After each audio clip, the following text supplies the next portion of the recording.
Hello, friends and family around the world. This is Will Barney from Barney Global Services here with another global update for you. We're excited to bring this information each and every week. Things are happening very quickly now. It's getting hot and heavy as these events unfold. We're going to cover some of that today. Today's episode, as you can see on our screen here, is a great shaking. This will make sense, I think, as we look at some of the items that are taking place and how this might affect the world, including great shaking. So let's jump right into this. Secretary Chair, this is Paul Atkins. He says America's crypto future. Secretary Chair ties America's crypto future to the Clarity Act. SEC Chair Paul Atkins says that the United States must become the crypto capital of the world, but argued that requires clarity. Of course, speaking about the Clarity Act, we do hope that we will see that coming very soon. Hedera posted this. Today, Hedera joined a coalition of over 200 organizations urging Senate leadership to bring the Clarity Act to the floor without delay. The bill passed the Banking Committee with bipartisan backing and would establish clear rules for digital asset markets, strengthening consumer protections, and ensure American competitiveness. It's time for clarity. And of course, we have this message here from the policy chair at Hedera. America's biggest banks are reportedly building a tokenized deposit network. Could HBAR be in the conversation? Nemini Rubin, Hedera's head of policy, is said here that they are already speaking with policymakers and big banks, that they are impressed by the Hashgraph technology. Let's take a listen to what she has to say. Sir, at Hedera, I lead all of our work with governments and regulators. So we're in a really exciting moment for global policy because jurisdictions are developing the rules right now that impact digital assets and digital ledger technologies. The U.S. is moved legislation through the House, and it's developing legislation in the Senate that we hope will pass soon that creates a market structure for digital assets. But already, they've recently passed the Genius Act that provides a legislative framework for stablecoins. So it's a huge amount of progress. What we've seen is the passage of the Genius Act in the United States has brought a ton of interests into digital ledger technology and crypto from groups that previously were interested in Web3 and emerging technologies, but also people who were in traditional industries. The passage of legislation is catalyzing investment and interest in our technology. The number one thing that policymakers are interested in when we talk about Hedera is our governance structure. So we're governed by a group of companies and organizations that are global and that range across industries. And they are really kind of captivated by the transparency and the organization that goes around our governance. It shows the interest in being compliant and the longevity of the network because it is governed so well. So policymakers are very interested in governance. They're also interested in our technology. When we start talking about the Hashgraph technology and how fast and reliable it is and the speed to finality, that is of a lot of interest. So we're going to see, I think, more coming from HBAR and Hedera as we look forward to the impact that they will have in the new digital community on blockchain. And of course, they want the Clarity Act too. Everybody does. Smoka posted this. Ripple confirmed as a heavyweight participant in DTCC for July 2026 tokenization launch. Ripple will soon be operating alongside Wall Street giants, BlackRock, Goldman Sachs, JP Morgan, as soon as July 2026. If you go down there a little bit lower, you can see highlighted Phase 1. Limited production trades launch. This phase focuses on testing operational and technical workflows and using real data and real assets across a 50-firm industry working group, including heavyweights like Goldman Sachs, JP Morgan, BlackRock, Circle, Ondo Finance, and Ripple Prime.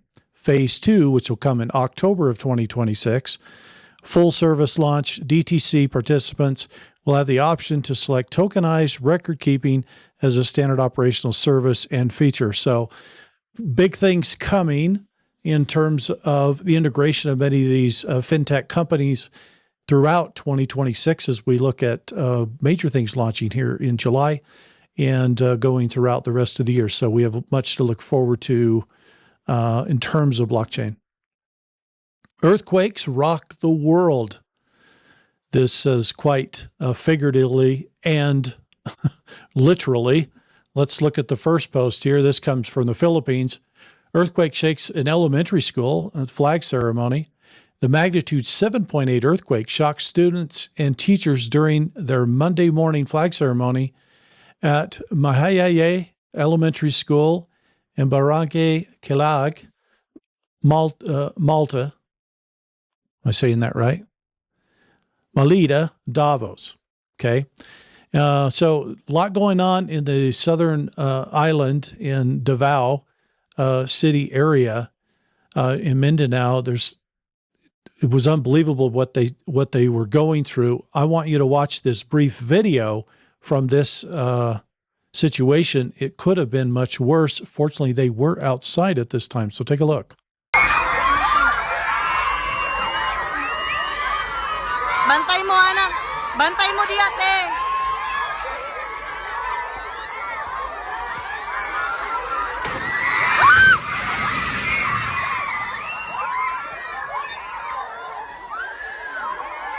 Lingkod lang, lingkod lang. Lingkod lang. Lingkod lang. Lingkod lang. Lingkod. Mudilak, mudilak. Lingkod lang. Lingkod lang. Lingkod lang, lingkod lang. Lingkod lang. Dali, dali.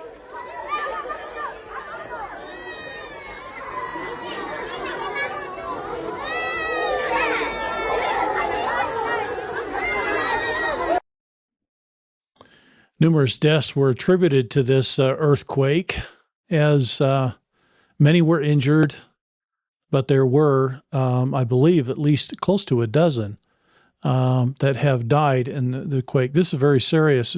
Building collapses in Ginseng after a 7.8 earthquake.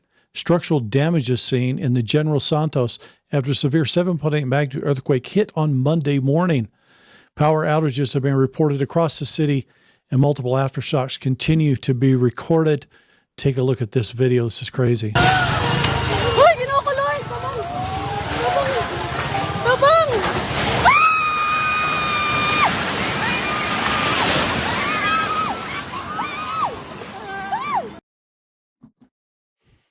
The Philippines wasn't the only place experiencing shaking over the last 24 hours. We had also events taking place here in the Western Hemisphere, just off the coast of Cuba.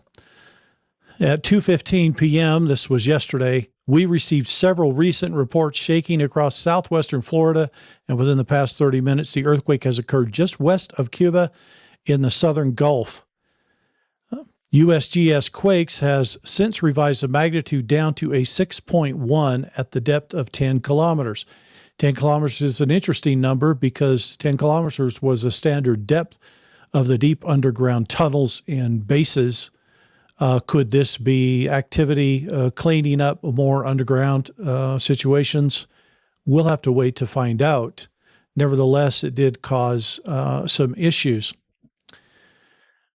Fox News reported on this briefly yesterday, and we'll watch this brief take on what happened there, and then we've got a few other slides to show you. It was a magnitude 6.1 earthquake that just struck off the coast of Cuba. The National Weather Service in Jacksonville confirming there is absolutely no tsunami threat to any local shorelines. Many people feeling the impacts in parts of Florida. Mike Boylan of Mike's Weather Page joins us now. Mike, you felt the earthquake from your cruise ship. I swear, weather follows all meteorologists when we're on vacation. We can never get a break. Walk us through what happened. Oh my goodness! So yeah, we're sitting, at the bar enjoying our beverage package, and the ship started shaking. We all kind of looked at each other, and the crew kind of looked at each other. We're looking at each other. Chandeliers are starting to shake, and it went on for about a minute. Obviously, it's beautifully sunshine out here. The seas are calm. had no idea. I'm like, it can't be a sandbar. We're outside of Cuba. Nobody knew what it was. I mean, there was a panic in the air. I mean, I don't hype things up, but I can tell you everybody pretty much was on edge. My kids were texting me, what's going on? What's going on? And then the captain came on right away, which was amazing. They let everybody know, that, hey, we just had an earthquake and the ship's fine. So that was great that they came on right away, because we didn't know if the engine, we lost an engine and hit a propeller, or lost we didn't know. We were stranded out here for a week now. So, but literally we were on top. I mean, your marker there, that is the exact position that we are at. We're heading to Cozumel tomorrow. I mean, and just crazy. I mean, to feel this shaking and, the ship, I mean, it's and talking to the captain and the crew, does not happen. This is a very rare to have an actual cruise line on top of an earthquake. So cruise ship right over the top of the epicenter of the earthquake. Isn't that interesting? In Florida, they felt the aftershocks of this quake, shaking very evident in South Florida today. Someone recorded this brief video. Take a look. You can see the chandelier is shaking and going back and forth there as they're feeling this in Florida. Amazing. Stefan Burns posted this. Here we observe the seismic waves racing out across North America. I'm going to play the video while I read this. From the very recent, very anomalous M6.1 reverse thrust earthquake that struck off of the west coast of Cuba, weak shaking and jolts were felt across Cuba, Mexico's Yucatan Peninsula, and most of Florida. And if you look at that, you can see the energy moving directly to where? Up towards California. Isn't that something? And then even all the way up into Alaska. This was fascinating, as we also saw this posted by Earthquake Prediction. Warning, strong earthquake is likely in the San Francisco Bay June 10th through June 11th. This is part of the aftershocks that are coming from what's occurred there in Cuba and how it could affect California. Now, California's had lots of shaking in many years, but 95% is a pretty high probability. So if you're in the northern part of California, in the Bay Area, please take care of yourself and watch for those situations that could be dangerous.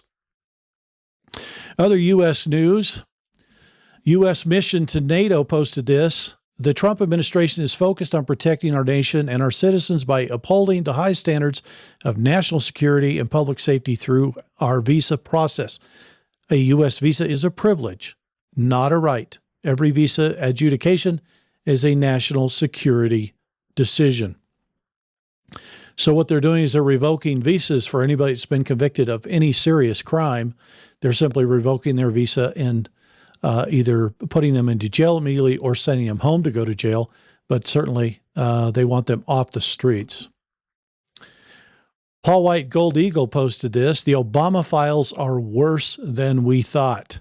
His lawyers didn't show up to negotiate. They showed up to beg. Here's what Bondi's team found inside the Tehran servers. This is in Tehran, Iran. Under Obama's code name Renegade. 14 wire transfers to a Swiss account linked to Hezbollah between 2014 and 2016. Total of $1.7 billion. The same $1.7 billion that he told Congress was frozen Iranian assets. A signed directive authorizing the CIA to stand down during the Benghazi attack, not hyped, handwritten, communications with Epstein's handler, dated March 2015, discussing, quote, the island arrangement and the, quote, the Chicago package. A back channel to Tehran through Valerie Jarrett, active from 2012 to 2024. Yes, all the way through 24, 2 years after he had left office. He didn't just betray America. He was running a shadow government from his basement in D.C. while pretending to be retired. His lawyers are now offering full cooperation in exchange for immunity. Trump has said no deals, no mercy, no escape. The man who divided America for 8 years is about to face the America he tried to destroy, and she is awake. Take a look at this video.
I think the images in the video kind of tell the whole story there, for those of you that were wondering. But we're about to see the traitors come to justice. The great shaking is about a lot more than the earth shaking. It's about what's happening with the unfolding of this information. It looks as if we're going to see some major drops coming from the DNI, Tulsi Gabbard, perhaps by the end of this month, about a lot of this information that they have found as they've done investigations into what happened with crooked elections, stolen elections, which we'll get into a little bit more of today because it's still going on, and how this all affects the country. I said last week that things were going to take a little bit of time to get through this process. You're going to see it intensify through the summer as this information is dropped and it's then processed and made available to the public in a more clear format. What do you do when you find out 80% or more of those in office for your country were never elected there, that they were instead installed? What do you do? We're going to find out, and not just this country, but 71 other nations as well, that had the same things happen to them. We picked up Maduro on January 3rd from Venezuela. He is giving up the information on who was using their technology to steal elections and which countries and which people were involved. You can expect a lot more on this subject as we go forward in the coming days and weeks ahead. The next few months are expected to be hot in many ways, but most importantly in intensity of the storm that is now raging for those that have committed treason in our country. John Solomon reported this. Breaking congressional report slams Minnesota's Walt Ellison for turning a blind eye to mass welfare fraud. All the evidence is coming out showing Tim Walz, who is the governor of Minnesota, was deeply involved in the fraud. And isn't it interesting that we got to know this person during the run-up in the 24 election, as we had Kamala Harris take him as a running mate, and everybody wondered, why him? Why did this guy as a running mate? Isn't it fascinating that we all get to know who he is prior to the revelation of the massive amounts of fraud? It seems to look like the Patriots are in control, and they want everybody to get to know who these people are prior to the revelation of what they've done. And we certainly saw that during COVID as Donald Trump paraded Anthony Fauci in front of everybody prior and during the COVID thing. Oh, everybody take a look, find out who this guy is. More is coming out on Anthony Fauci as well, which is not good.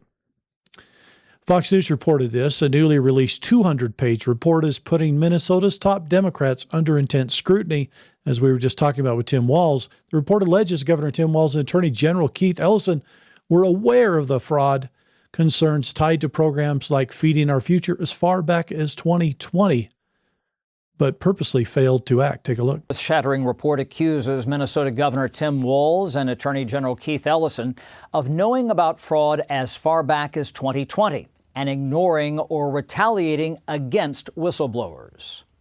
We had the $250 million takedown of the Feeding Our Futures campaign in Minnesota, which was supposed to be money for feeding our children. We've convicted 77 people involved in that campaign. Just the other month, back in Minnesota, a $90 million fraud against autism centers for our most vulnerable children. The 200-page report says Minnesota state officials ignored warning signs about the fraud and even tried to cover it up. Walz claims he worked to find corruption through additional audits. The buck stops with me. And as I know, some of you will take that as an open invitation to play politics with every incident of fraud that takes place here in Minnesota, even though I have to tell you, the statistics show it's happening in red states more than here, but so be it. The report says Minnesota officials dismissed fraud probes. It says they feared accusations of racism. The committee says that Ellison met with people from Feeding Our Future, including those later convicted of fraud. Now, the House this week is again focusing on fraud via legislation. One bill up this week cracks down on ghost students and fraud in student aid programs. The fraud is unbelievable. We're going to hear a lot more about this as we go forward. Also over the weekend, on Sunday, there was supposed to be a video airing of President Trump on Meet the Press, NBC. Trump walked out of the interview. I'm going to play you a couple of minutes here of this interview, and you can kind of see what led up to him walking off. Listen to the very audio at the very end. It appears that he dropped the microphone, steps on it, crushes it on his way out as everything falls silent in the end. Unbelievable. Take a look. What they did to the lives of people, they destroyed people. They sent people to jail who did nothing wrong. Right, just to be very clear, there's no evidence of what you're saying. But let me ask you about Todd Blanche. Listen to me. Let's talk about Todd Blanche. There's tremendous evidence. There's nothing but evidence. The election was rigged. It was a dirty election. And it's happening again right now in California. Presented evidence. It's happening right now in California. Right now, it's look at what's happening in California. To that? It's the 4 Republicans days. are doing well in California. No, they're not. They're dropping fast because it's a rigged election. Let me tell you, it's 4 days, and they aren't even close to coming up with it. You know why they're doing that? Because they're cheating on the election. Do you have evidence to support that? All I have to do is look. All I have to do is look. That's not evidence. And I listen. and I listen to people, and let's see what happens. But, sir, that's not evidence. Do you think it's appropriate? That's how they count the votes in Do you California. think it's appropriate that they have an election and 5 days later they're nowhere close to picking a winner? State and local officials acknowledge they are slow. They're urging. No, they're crooked. They're urging the votes to be counted quickly. That's how they vote in California. They're crooked, just like you're crooked. Your press is crooked, and Meet the Press is crooked. To be fair, I'm not crooked, but let's Really? Let's Well, continue. you play right into their hands. Let's continue. You're either crooked or you're stupid. You play right into their hands with this rap. You know that these elections are rigged. Your network knows that they're rigged. You know that I won an election in a landslide, and I got 94% bad press. But, Mr. President, you know why I got that? Because you have no credibility. But you've never presented evidence that it was rigged. Let's keep talking about. I want to talk about Todd. You have more evidence. There's more evidence than ever presented. Let's talk your about elections in this country. We're like a third world country. But, sir, your elections are crooked, and you're crooked, and Meet the Press is crooked, and so is ABC and CBS and CNN. But, Mr. President, you're one-sided crooked networks. All right, let's call it quits because I've had enough. Thank you, darling. Have a good time. Mr. President, let's please. I traveled all the way to Wisconsin. I've sat in the rain with you. I know. I've sat in the rain with you for an hour, Wisconsin. on and off in the rain, and I've given you enough time. You ought to straighten out your press because you know what? Mr. A President, country can never be great with a dishonest Listen, press. we Come on, traveled let's go. all the way to Wisconsin for this interview. Crunches the microphone on the way out. Thank you, President Trump. Now, I do have a comment to make about this. In all of my days alive on this earth and in this country, never have I seen a journalist be so disrespectful to the highest office in the country as I saw here. He had a right to leave. I have never seen such disrespect. I don't care who the president is, what political party they belong to. That was inappropriate. She interrupted him at every turn. Unbelievable. And do you think this shows bad for President Trump? I think it shows the absolute disdain and disrespect this person has for even the highest office in the country. Amazing. Secretary Kennedy had some great news to share today. Transparency is coming. We've all been looking for this, right? For years, hospitals kept Americans in the dark about the true cost of care. Families made medical decisions without knowing the price and too often got hit with bills that drained their savings. That ends now. Let's take a look at what the news is from Secretary Kennedy and CMS Administrator Dr. Oz. Hi, I'm Robert F. Kennedy Jr., your HHS Secretary. I'm joined today by CMS Administrator Dr. Mehmet Oz. For years, Americans have walked into hospitals with no idea what their care would cost and walked out with medical bills that wiped out their savings. That ends now. Under President Trump's leadership, HHS is finally getting serious about hospital price transparency. The goal is simple: make health care more affordable by giving every American the ability to shop for care, compare prices, and make informed decisions before they set foot in a hospital. Price should never be a surprise. Cost should never be a barrier. Since President Trump's first term, every hospital in America has been required to post their prices online publicly in a format anyone can access, showing what the hospital actually charges for every service it provides. Unfortunately, the Biden administration did not enforce these rules. It even told hospitals they could get away with ballpark estimates, not real prices. Immediately after returning, President Trump told us to fix that. So last year, Secretary Kennedy and I worked on regulations to get the real prices to you, the American people. We want to make it easy for you to compare hospital prices against other hospitals nearby so that you can get the best care for you and your family. But you can't do that if hospitals aren't complying with our new requirements. Now, we told hospitals we would begin enforcing these rules on April 1st. Since then, our teams have been actively looking at thousands of hospitals to see if they are following the rules. Consider this a formal notice to every hospital in America still hiding prices from patients. We know who you are. Significant enforcement began 2 months ago. The grace period has ended. There are no further extensions. If your hospital is not yet in compliance, you are in violation of federal law. To date, CMS has identified and sent letters to more than 500 hospital facilities who are not yet following the rules. Many of the hospitals are owned by large, well-resourced health systems, billion-dollar networks with armies of lawyers and compliance teams and lobbyists, and are still hiding their prices from the patients that they serve. That is unacceptable. If those hospitals do not come into compliance and transparently display their prices to patients, they will be fined to the fullest extent that the law allows. Federal fines accumulate every single day. Larger facilities can face penalties reaching $2 million for a single year of noncompliance. Pharmaceutical companies, insurance companies, hospitals, no administration in history has done more to hold healthcare conglomerates accountable than the Trump administration. We will use every tool at our disposal to drive down costs for the American people. Price transparency is central to President Trump's great health care plan to lower costs, reduce premiums, and put patients back in control. Our message to hospitals is simple. Post your real prices. Come into compliance immediately or prepare for serious consequences. Don't wait for a penalty notice. By then, it may be too late. Thank you, Produced Secretary by the Kennedy, U.S. for Department this. of Health and Human Services. Transparency coming to more of America. This will bring prices down. Those of you who are in other parts of the world that are watching this, you're probably like, well, why wasn't this done a long time ago?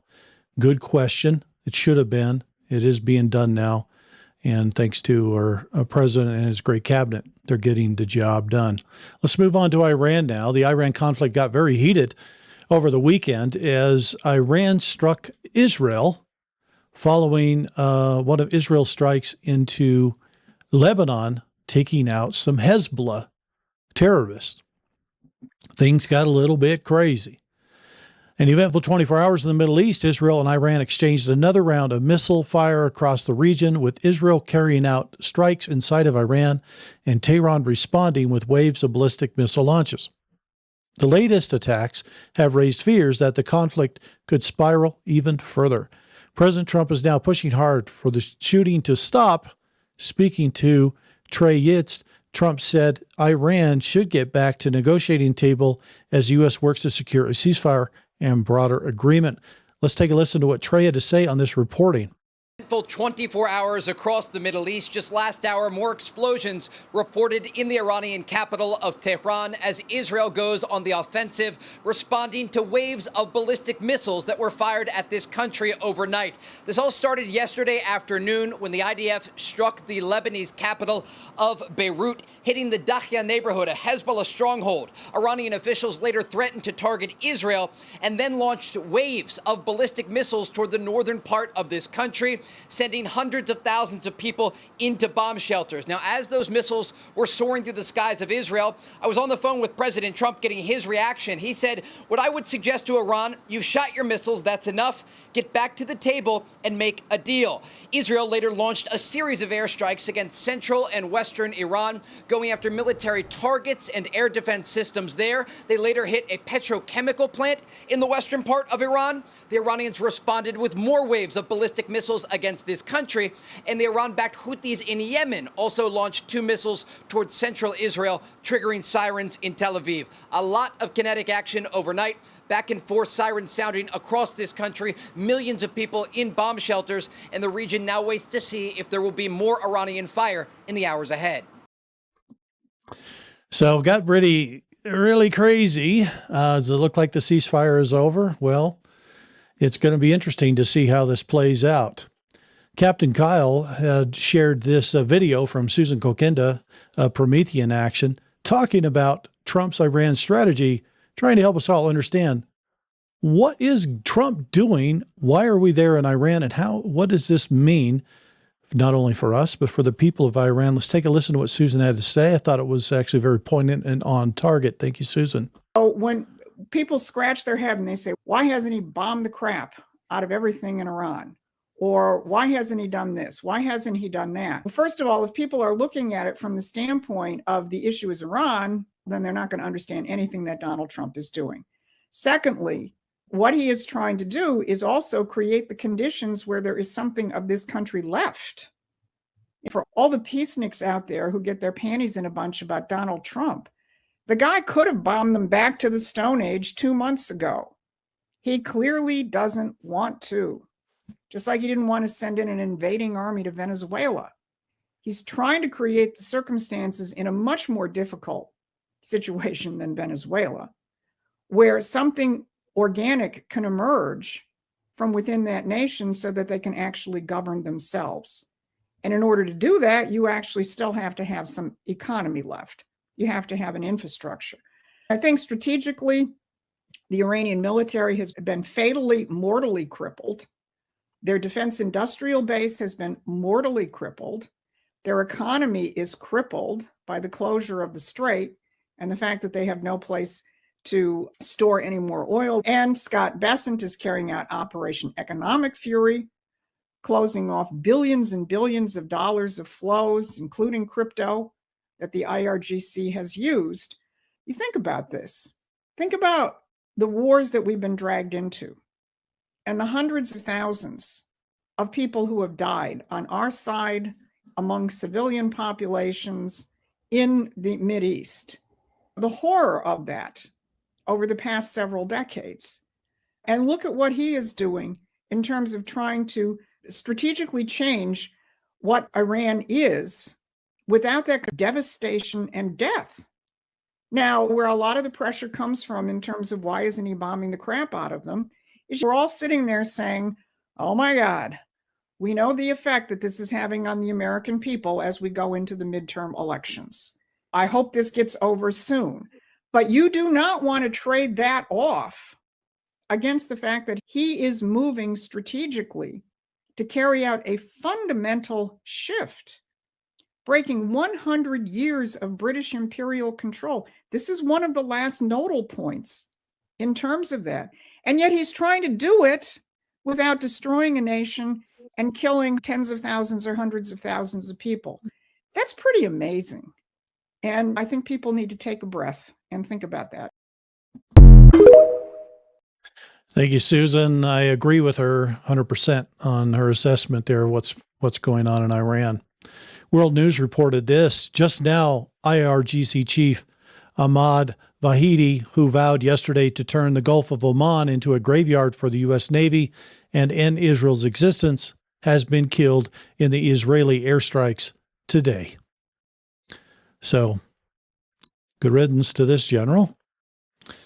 President Trump was caught at the airport and gaggled with the press for a moment, and they asked him some questions about Bibi Netanyahu. Netanyahu was hit hard, and he hit back. Let's listen to what Trump had to say here. What did you say to Prime Minister Netanyahu when you spoke to him? We had a very good conversation, and he was hit, and he hit back, and I can't blame him for that, but he was hit, he hit back, and now they've called it quits, so they're going to just leave each other alone for another week or something.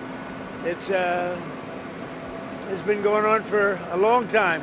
You could say about 3,000 years if you really want, but certainly it's been going on for 47 years. But no, he hit back. They were going back and forth, and now they both agreed through me to stop.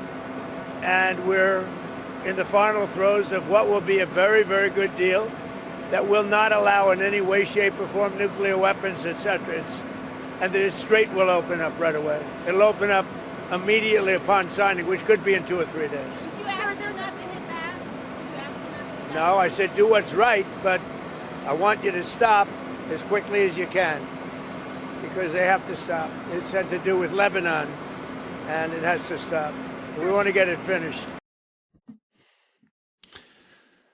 So Israel hit some very incredible targets, took out some very strategic people like this general. Did Trump know the targets they were going to hit? I don't know. But it certainly is convenient that it was all handled by Israel, and Trump didn't have to muddy his negotiation by claiming he did it. However, the U.S. isn't out of this yet either. News alert from Epoch Times today shared this. U.S. strikes Iran in response to the downing of a helicopter. The United States launched retaliatory strikes against Iran on June 9th after President Donald Trump accused Iran of downing a U.S. attack helicopter a day earlier.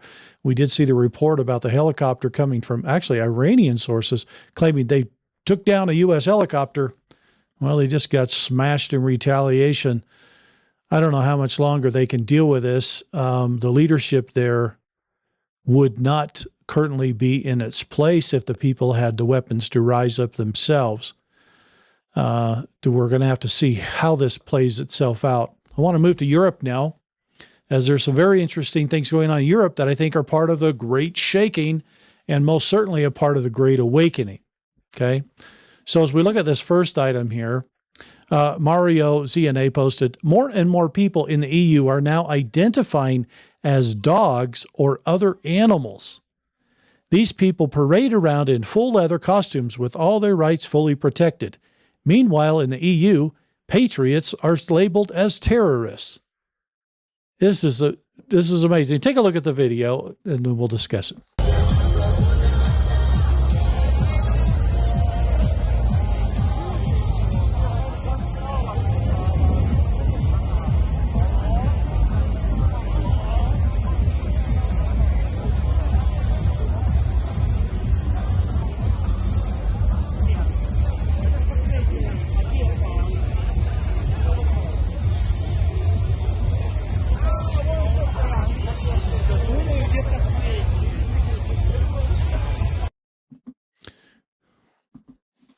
Seems to be a trend throughout the world going on where these people that are identifying as animals, some call themselves furries, as this is going across Europe. We saw some of that here in the U.S. It has abated and gone away since Donald Trump has come back into office. It is fascinating to me because as I look at this kind of activity, what it tells me is that people don't want to identify as human. They don't want to be a child of God. They would rather be something else that we are probably supposed to have dominion over and take care of. It's disrespectful to yourself and disrespectful to others and certainly your Creator. Unbelievable that people would get so caught up in the hype, the lies, that they forget who they are. Let's hope that gets corrected very soon. Meanwhile, turning to Germany now, this was very fascinating. Thousands of German patriots took to the streets this morning in one of the largest protests, the 1 million demo. They are demanding a change of government, which has destroyed Germany through mass migration and foreign war funding. As you'll notice, I'm going to play the video here. Look how many German flags there are. I don't really see EU flags waving. Just something I noticed. Take a look.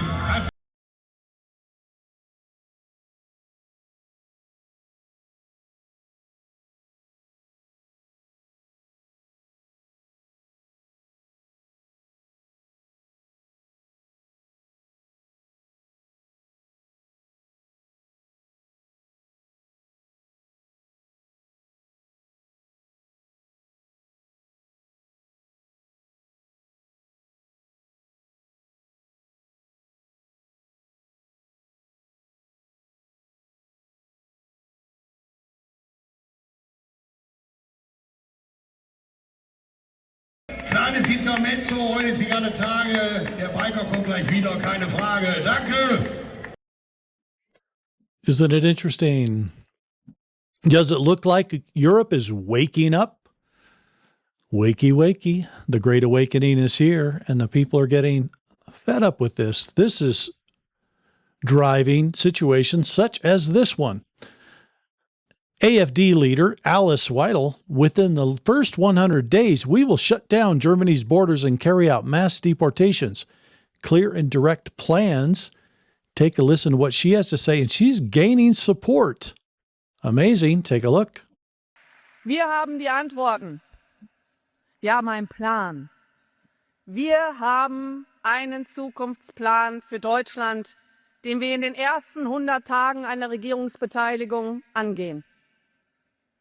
Die Grenzen lückenlos schließen und jeden illegal und ohne Papiere Einreisenden zurückweisen und eine ganz klare Ansage an alle Welt: Die deutschen Grenzen sind dicht, liebe Freunde.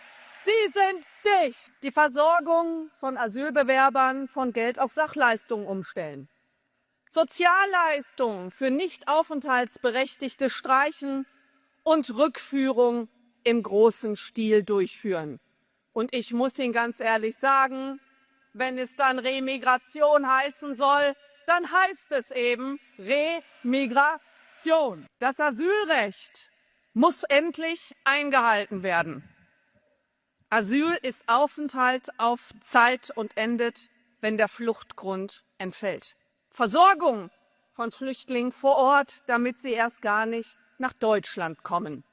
Turbo-Einbürgerung und die Verramschung des deutschen Passes, so wie es die CDU betreibt, sofort beenden. Das ist mit uns nicht zu machen. Und nach dem Vorbild der Niederlande und von Ungarn Ausstieg aus dem EU-Asylsystem. Ganz einfach. Deutschland wird unter unserer Führung aus dem EU-Asylsystem austreten. Darauf können Sie sich verlassen. Sounds a lot like Donald Trump and no more illegals across the border, doesn't it? This is starting to be a trend across the world as Donald Trump has set the example for leaders everywhere. Here's how you fix your country. You first defend your border, because without a border, you don't have a country. Amazing what we're seeing there. And that's good news for Germany. It's good to see them making a turning point.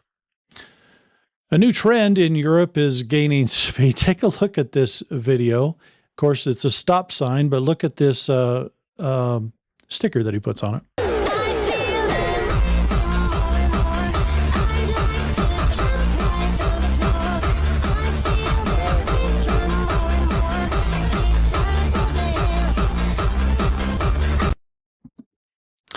So thank you for those in the EU that are standing up for what is right, are doing the hard thing. It's hard when you're in the minority and everybody's looking at you like you're crazy, but the shifts in the wind are already occurring. I think many are coming your direction, whether you know that or not. This is kind of evidence of that. Justice for Henry Nowak. The world has had enough, and look at all these different countries which they're now honoring him. Take a look.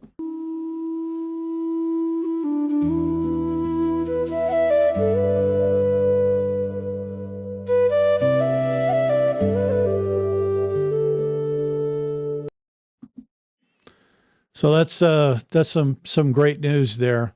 Meanwhile, in France, take a look at this.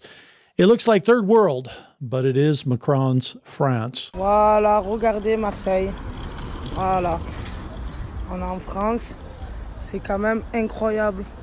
C'est une déchetterie sur pattes. Incre. That does not look like the Europe I last visited. Amazing to see this kind of activity going on there, but not to leave you in despair. If you're in Europe, I want to end on a good and happy note with our Europe segment today. Laura Logan posted this, of course, fantastic. It was a share from Miss Joe. In France, there is a new activity that the left is getting their knickers in a twist about. Le Canon Français is running massive banquets for about £70. You can have great food and drinks and spend time singing. Look at the joyful people here. Of course, they're singing Christian songs and songs of liberty. Check this out.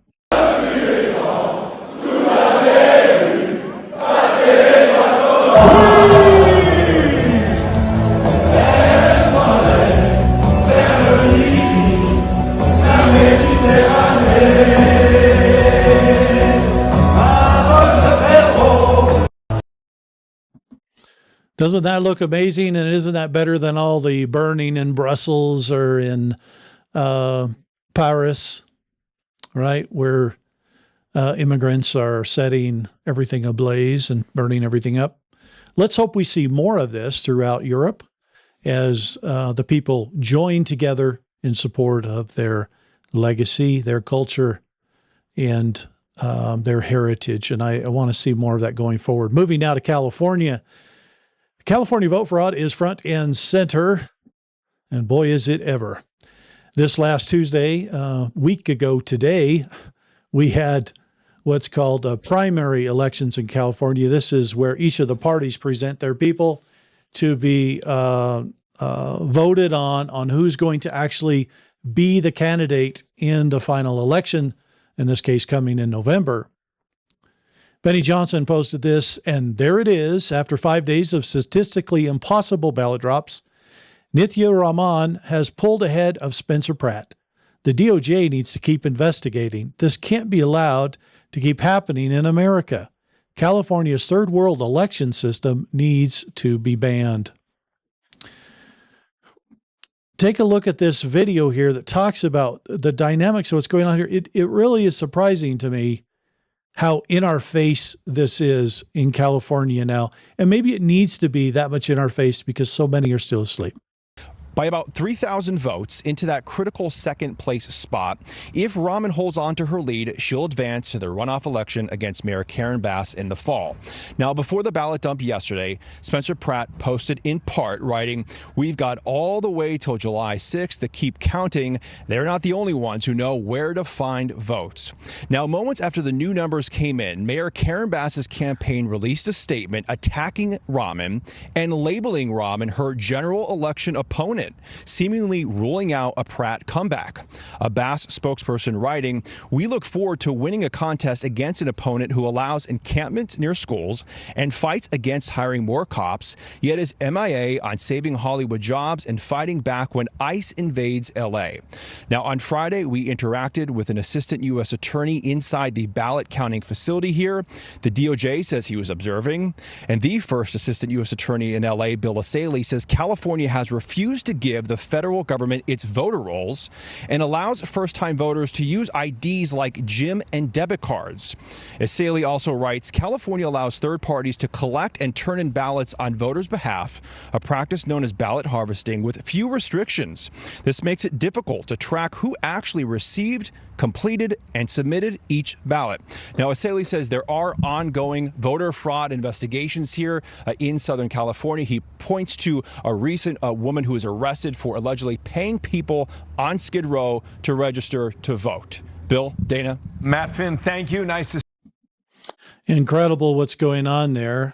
Thanks for Bill Asaley for digging into it. He's part of the Department of Justice, looking into many of these issues. Nick Shirley went to California because he wanted to see what was going on for himself. Proof of election fraud. Nick Shirley has found a 126-year-old registered voter in California. Wow, amazing. Take a look at this. How old is this person who's eligible to vote here inside the United States, inside the state of California? 126 based on the Secretary of State. And this is Doris. Yeah. And now we're going to see if Doris is home. Are you Doris? She's right here. Yes. Hello, Doris. Yes. How are you doing? I'm good. We're just going through the voting rolls here, and we're just confirming anybody who's above the age of 100 years old. And right here it says you're 126 years old. No, you got the wrong house. That's a lie. Are you Doris Wood? Yeah, but you got the wrong house. I'm Doris Wood, but you got the wrong place. That's the wrong information, all that stuff. No, that's wrong. Oh, here, I can show you if you like. No, it's just that it's wrong. How come you think here in California they're just messing up on all these voting rolls here? I don't know, because I don't know what you're talking about. Yeah, it says you voted in 51 elections, Doris. No, not me. Really? I'm not no 100-something years old. I know. I said I wasn't. I just want to make sure you're not 126 years old. No, I'm not. Yeah, it really does say you're 126 years old here. No, says, who did this be 126? That don't even make sense. I know, that's what the Secretary of State says. Well, the Secretary of State is wrong. Okay, well. Put it like this, I was born in 1940, so you figure that out. All right, Doris. You have a good evening. So Nick Shirley, again, exposing fraud in California. This isn't the first time he's done this. He's done it numerous times, this time with the voting. Of course, doesn't make sense, 126-year-old woman. Laura Logan posted this. The state's rights do not include stealing elections. Breaking California blocks federal audit of its voter rolls. The first assistant U.S. attorney, Bill Asaley, just dropped a bombshell. California is refusing to comply with a DOJ audit of its voter rolls despite the federal authority. So California trying to stick it into the face of the feds. Let's see how that works out for them. Donald Trump posted this. Not possible for Spencer Pratt to have lost the LA runoffs after the big lead he had. Third world nation, rigged elections. Now they'll be working on the great guy, Steve Hilton. Won't have results for possibly 2 weeks, according to officials. President Donald J. Trump. Amazing, huh? Then he went on to post this, which I thought was interesting. Senate Majority Leader John Thune should immediately fire the parliamentarian who treats Republicans and everything that they stand for horribly. She was put there by then Senate Majority Leader Harry Reid and Barack Hussein Obama. Need I say more? She is a nasty holdover from the Mitch McConnell, a man who has proven to be very disloyal to John Thune, who decided to keep her because he loved giving trillions of dollars to the Democrats, but for the Republicans, including the wall, where I ended up having to go around him to build over 1,000 miles and close up our open border, he gave nothing. She is known as a radical left lunatic that caters to Democrats and has no respect for Republicans or Republican ideology. Just the other night, as an example, she ruled against us on a proposal that would have easily been approved and should have been by anyone else.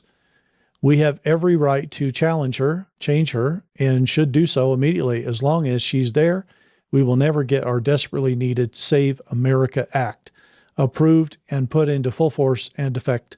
President Donald J. Trump.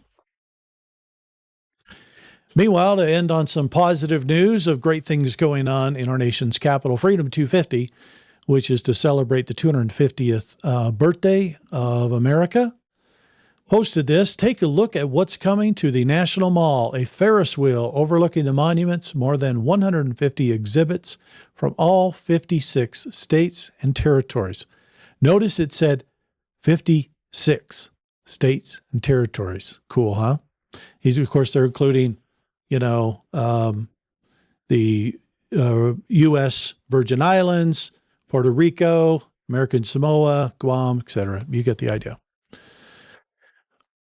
Let's take a look at the video that they posted. Of course, it's somewhat AI generated, but it's designed to give everybody an idea of what's coming for what's going to be called the Great American State Fair, I think is what they call it. Let's take a look.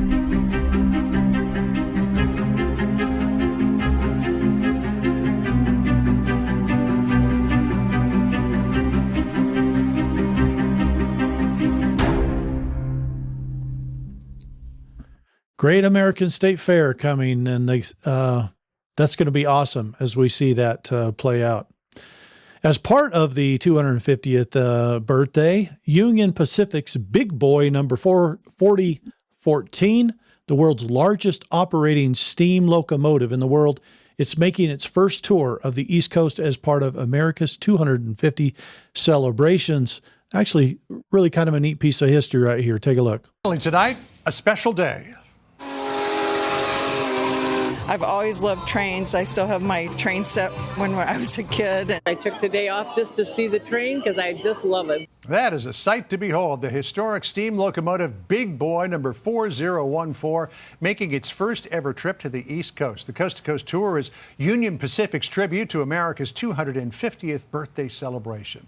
The massive steam engine, the most powerful one to survive, was on display in Chicago yesterday. It's going to continue through Indiana, Ohio, and New York before finally arriving in Philadelphia ahead of the July 4th celebrations. Originally built to haul very heavy loads over the Wasatch Mountains in Utah. So that's going to be kind of cool. Watch for the biggest steam locomotive ever made to be joining the celebration. Freedom 250 posted this video. Marco Rubio talking about the great things coming, and they gave some agenda items here. So FIFA Fan Zone, June 11th through June 19th. Of course, part of that is going to be the coming event that's happening this coming Sunday, which we'll show a video on in just a moment. The Great American State Fair begins June 25th through July 10th. So it's going to be 2 weeks of the Great American Fair on the Mall in D.C. That's going to be amazing. Of course, the Salute to America is going to be the 4th of July. That is our birthday. All the events are free. Visit the link in our bio to register and find out more events happening this summer. So amazing things going on that we can expect. On the 24th, which they didn't post here, is a great rally. Donald Trump is calling it the rally to end all rallies, where he's bringing together music from the Army band, the U.S. Marine band, and many other great artists to sing the songs of liberty and a history for our country, to create a sense of patriotism and bring everybody together. I think this is actually going to be a momentous event, an occasion. I think it's actually needed as we go forward, because we've got some big things to go through together, not only as a nation, but the entire world, with the coming events as this storm continues to rage. Justice is coming, and it's going to be a great shaking for all. And so I'm kind of glad to see that the president is acknowledging that people are having a difficult time, and he wants to bring them together, unite them, give them the pep talk for the big battle ahead. And I think that is certainly necessary as we go into that. Let's take a listen to what our Secretary of State, Marco Rubio, had to say about this great event. The story of America is a story of a miracle, a nation founded on the belief that our rights come from our Creator, and that our potential is limited only by our dreams. 250 years ago, we lit the fire of liberty, and that continues to inspire the world. And this year, we come together to ensure that flame burns brighter than ever. Freedom 250 is a celebration of everything that is America, from the Great American State Fair to the Freedom Plane and our Freedom Truck museums crossing the heartland. We are showcasing the incredible character of our country. It all leads to the National Mall for the Salute to America celebration on July 4th in Washington, D.C. This is a moment to honor our past, celebrate our present, and look with boundless optimism toward the future. Join us as we witness history. Register for your free tickets today at freedom250.org. Fantastic. Should be a great celebration. Those of you in America that want to attend, the tickets are free. Simply go to their website and you can get those tickets. And in closing, Il Donato Trumpo posted this video, which I thought was great. Ready to rock, baby. Of course, this is about the coming fight that's going to happen on this coming Sunday. As we look at this great event, there's this huge, I guess it's like an arena. They call it the Octagon, that's been put up in front of the White House for this event, which is going to be the fighting championship event. Most of those allowed to get in are going to be for military. They're military tickets around the White House, but they will have giant jumbo screens all throughout the mall in D.C. so people can come and they can watch the fight on the big jumbo screens. But that's coming this coming Sunday to kick off these events as we celebrate our 250th birthday. Take a look. We all know President Trump loves UFC crowds, and they love him. New construction is underway for an unprecedented spectacle. Yeah, the Octagon is coming to 1600 Pennsylvania Avenue. I think it's going to be the biggest event we've ever had. And there's going to be 4,300 people there, and most of them will be military. It's going to be a one-of-one type of show. This is the hottest ticket in town. This has all of the ingredients needed for the biggest fight in UFC history.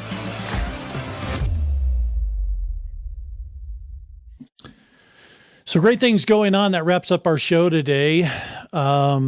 Great and terrible for some, great and wonderful for others as the great shaking is beginning. You're going to expect the storm to intensify as we go over the next many weeks ahead. As justice comes, we are going to expect more revelations of impropriety coming out. We are glad to see that Europe is turning the tide, is awakening to all of these events that have been unfolding, is trying to do some things about securing their nations and their heritage and culture. I hope that this has been helpful for you today. It's good to be with you again for another global update.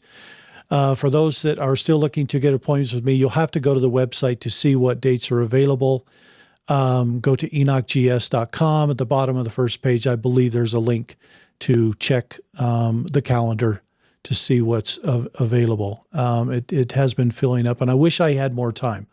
You know, I get these opportunities to meet with many of you and to discuss your projects, your humanitarian dreams, and the things that you're doing. And can I just tell you, thank you for the work you're doing. The projects that you're doing are each unique to each of you. They are coming from your heart and your passion, and that is what a humanitarian project should and ought to be. As we look at the future and what these projects are going to mean for the world, what we want is we want humanitarians that are going to do the thing that most deeply integrates with who they are. What is your direct passion?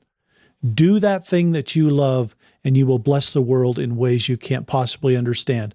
We can help you. We can help you with the business systems. We can help you put together the side of this to help you get set up and going. But make sure that you're tuning into why you're doing it and what it means to you. Don't just look around you and say, well, you know, our town could use a bridge. I'm just going to build a bridge. If that isn't your passion, do your passion. We want everybody fulfilling their greatest role, and that comes when you do the thing that you know you're meant to do and to be here. Don't worry about whether you have the skills or the training. We can hire the people to help you. It all can work out. And I want to thank all of you that are answering the call, that are putting these projects together, that are trying to find ways to give back to a world that has given you so much and that you know you can bless immensely going forward. Your legacy will not be forgotten. I want to thank you. We love you. We appreciate all of what you're doing. And thank you so much from all of us here at Enoch Global Services for another wonderful week. I hope you have an incredible week ahead. We will be coming up later in the week with another global update as things are moving fast and furious, and we want to keep you updated on all those things. The best isn't yet to come. The best is unfolding now. Thanks, everybody. Have a good night. We'll see you next time. Bye-bye.